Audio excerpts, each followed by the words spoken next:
everybody, it's Dandruff with your news Cartridge for Tuesday, October 3rd, 2017. Today we start with a little correction. Yesterday I had said that From Software had made Neo, and the developer is actually Koei Tecmo. Sorry for the mix-up. I still want Armored Core 6 to come to PC, that much is still true. Today we start with updates, beginning with the PlayStation 4 getting its firmware 5.00 update, codenamed Nobunaga. This enables new features like 1080p 60fps streaming to Twitch TV, notifications that display over Netflix as well as other media, and you can create custom groups to talk with your friends easier. All of these are explained in 3 short videos that Sony released today, which you can find links to in the description down below, along with timestamps and links for sources for all of today's stories. FIFA 18 has received its first big patch and has tuned both goalkeepers and the difficulty for both amateur and semi-pro leagues. Full patch notes are in the link down below too. And then sadly, we have the end of 2 eras. The first being Microsoft's Groove Music, which has conceded the war to Spotify. Starting December 1st, you will no longer be able to purchase individual songs, and you won't be able to renew your subscription, though you will have until January 31st to move over to Spotify, where you will have a 60-day free trial. And then one that I'm kind of taken back by, the free-to-play mech arena shooter HAWKEN will be shutting down next year and removed from Steam. We have until January 2nd to download and play it, and after that, the servers go offline for good. I quite enjoyed HAWKEN. I had played it a few years ago, even before it had gotten onto Steam. And even though it's basically Call of Duty with a mech skin, I had a ton of fun with it, and I'm sad to see it go. Here's the opposite of that with an older game that's been brought back to life, with the multiplayer servers for Star Wars Battlefront 2,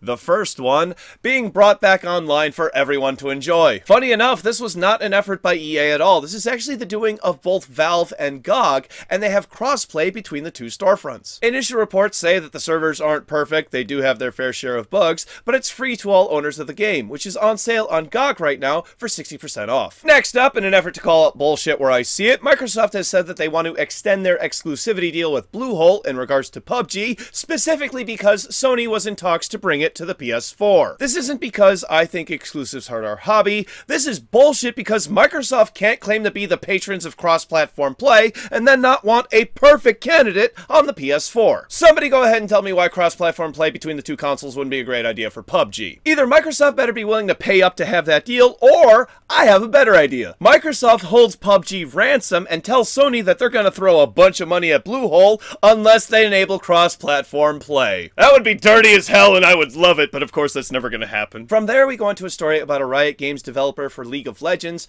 Aaron Rutledge, issuing an apology to Tyler 1, someone who is considered to be one of the most toxic players for League of Legends. Mr. Rutledge made reference to Tyler being a cocaine addict and a video game terrorist and called him a sociopath. Tyler claims that he is reformed and no longer wishes to conduct himself the way he has in the past. Let me know what you think about this one in the comment section down below. Moving on to Sonic the Hedgehog, and I didn't know this, but there's a Sonic the Hedgehog movie in the works, and it's just been picked up by Paramount Pictures. It's expected to release sometime 2019. I don't know if I should be excited or extremely scared. This next one does have me excited because I love computers and a new level cheat has been discovered for Sonic 3D Blast. The reason why I mentioned my love of computers is because this is not a cheat code, but causing the system to crash, which brings up the level select. The way this is achieved is by smacking the cartridge while the system is on. I don't recommend doing this very much because it's vintage video game equipment, it can be fragile, but it really works. The reason why this happens is because the developer rerouted any errors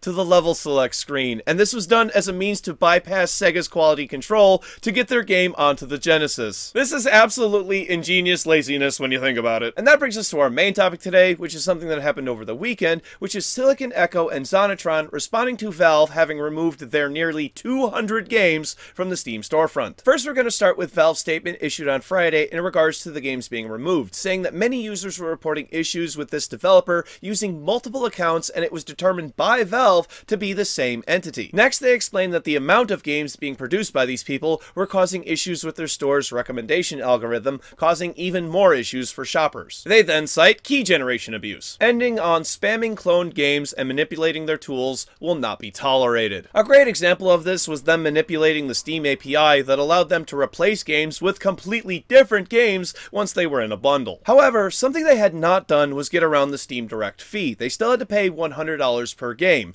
and if you do the math, they had spent over $10,000 US in Steam Direct fees alone. Silicon Echo Studios decided to respond on Saturday, and Oh boy, if you don't like bullshit, then you better strap in because it's gonna be a bumpy ride. We're gonna go over this one point by point. First off, they start out by saying that Valve did not fully explain the reason why they were removed from the store. In most cases, they don't have to, and reserve the right to refuse service to anyone at any time. Welcome to America! Next, they share part of the email that they had wrote to Valve, claiming that Silicon Echo and Zonitron Productions were two separate entities, even though they admit that Zonitron had been warned in the past about developer naming issues. And because Silicon Echo was never warned of that, they must be different, right? Yeah, we're fucking moving on from that one. They pull the whole, "we never forced anyone to buy our games" bullshit, knowing full well that they were taking advantage of game collectors. They never insulted their customers, which is true, they never did it to their face, but the fact of that they cranked out clone after clone after clone may as well have just been spitting in the faces of people like me who just want better games. More bullshit about how they couldn't know all the problems with their games because they sent out keys for reviews? On top of not making any fucking sense, how about some in-house quality control? They then addressed the herbologist, and I'm glad they did, because if they didn't, I would have. The herbologist was successfully kickstarted earlier this year, and probably their most outrageous example of their terrible plan in motion. Having raised more than $10,000, would you like to see all of the updates that they've issued since February 4th earlier this year when the fundraising stopped? Well, here you go. Don't believe me? How about I zoom out? Yep.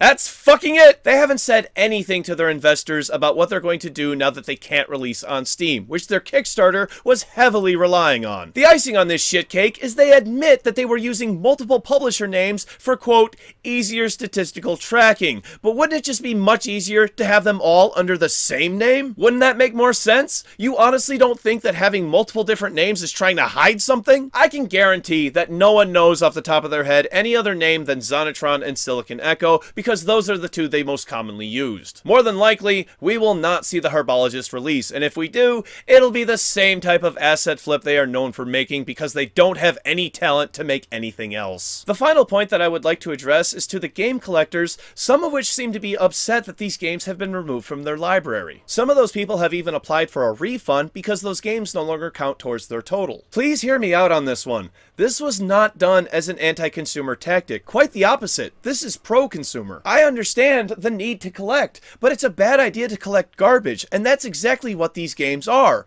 They are trash. I would like to think that collecting good games is a much better goal. Except that one. That one's just worth money. How do you feel, though? Are you happy to see these games gone, or do you think that they weren't a problem because their sales figures weren't big enough anyway?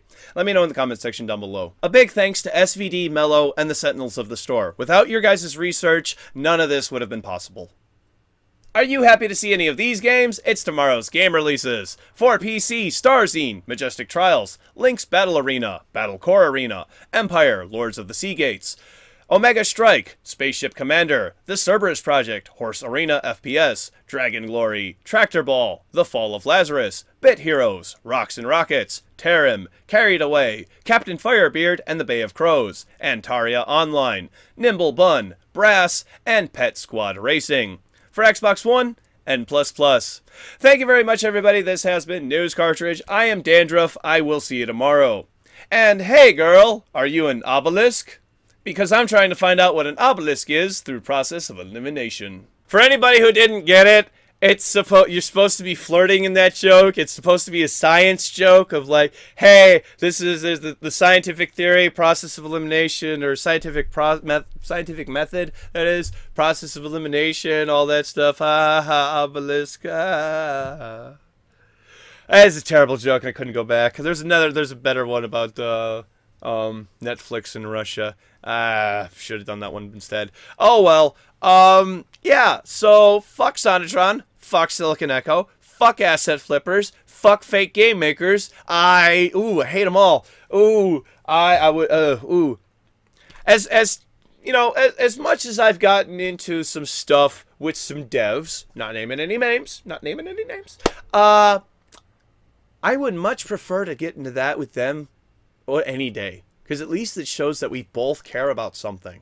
These guys were just, these guys, there's pictures of them after they did their whole Kickstarter thing, that they all got shiny new computers, that one guy bought a car, there's stuff about these guys that I know of that I didn't report in here because I don't necessarily have proof of that. I just have heard things, and I just... There's a lot on these guys, okay? These guys aren't just a little bit fuckers. These guys are big fuckers, all right? So there's a lot to... The Silicon Echo Zonitron topic is a complicated issue. It's just... ugh. And then the whole game collectors. Really, there's game collectors out there that are furious about these games. There are some people who are like, their 1,000 game badge got taken away, 2,000 game badge got taken away, or they were this close to it, and now they're like 100 more games away. So yeah, I mean, I can understand that, but also from somebody else's perspective, you bought the game just to have it added to your library. You don't want the game. You want a number. You want just more in your library, okay? And I understand that too. I've got over 300 games in my library. I've bought shit I've never played just to have it in my fucking library, okay? Just to, really not just for that. It's for, hey, I may play this at some time. I might need a game for a rainy day. Bye. Never. Sits around. I'm okay with that, though. I know that most of those games are at least halfway decent. There's a couple of games that are like, why do I have this thing? But I'm pretty sure I got those in a giveaway. I got those from a code, random game codes, random bundles. I've got codes sitting around. Literally, I've got codes sitting around that are supposed to be given away to people. Maybe I should do that on the channel here. Giveaway later this week. I'm doing a giveaway later this week. Okay, so giveaway later this week. I don't know when, but we got 3 more days. Maybe we'll give away 3 games. Sure, fuck it. We'll give away 3 games. What the hell? Not going to say when, though. It'll just appear. Poof, in the episode somewhere. Subliminal messaging. You'll have to pause it. Okay, so, it'll be obvious, but it'll be like a first come, first serve thing. If you find it, you get it. So, I'll do that for the next 3 days. That sounds like a good idea. That's a good idea, Dangerous. Let's throw some on the audience. Let's get some people some entertainment. That'll be a good idea, actually. And I can use some of my, I need to go buy some more game bundles, get some more fresh games, because I need some more, like, all my keys are, like, old. Granted, keys don't really expire. It's just, I've got old keys. Gotta go get some new keys. New games. I don't know. Giving stuff away. Oh, speaking of which, doing a bigger giveaway, at 2,500 subs, we're going to be giving away Rainbow Six Siege. It's a Uplay, not a Steam copy, sorry, of Rainbow Six Siege. Very big game, popular game, wonderful game. I will play it with you when I give it away to you. How about that, too? We'll add that onto the thing. You win Rainbow Six Siege and an hour of Rainbow Six Siege with Dandruff, okay? And I'm level 76 or something. I have all the ops. I'm okay at the game. We'll tack that on there too. Know that I'm pretty sure that'll get approved. I don't have a big problem with that. So there you go. 2,500 subs, giving away Rainbow Six Siege and an hour of gameplay with Dandruff to play Rainbow Six Siege. If you want to play another game, we'll play another game. But you just got Rainbow Six Siege. We should go play that. Social media links are over here, everybody. Thank you so much for watching my show. Twitch, Twitter, Facebook, Patreon if you love me. Click over here if you like my show. And you want to subscribe, click that thing. If you want to subscribe, and click over here to watch yesterday's episode where we talk about Jeff Kaplan, the director of Overwatch, saying that public speaking can be very stressful. Did you know that he once used 2 giant marshmallows for shoes? Bye, everybody.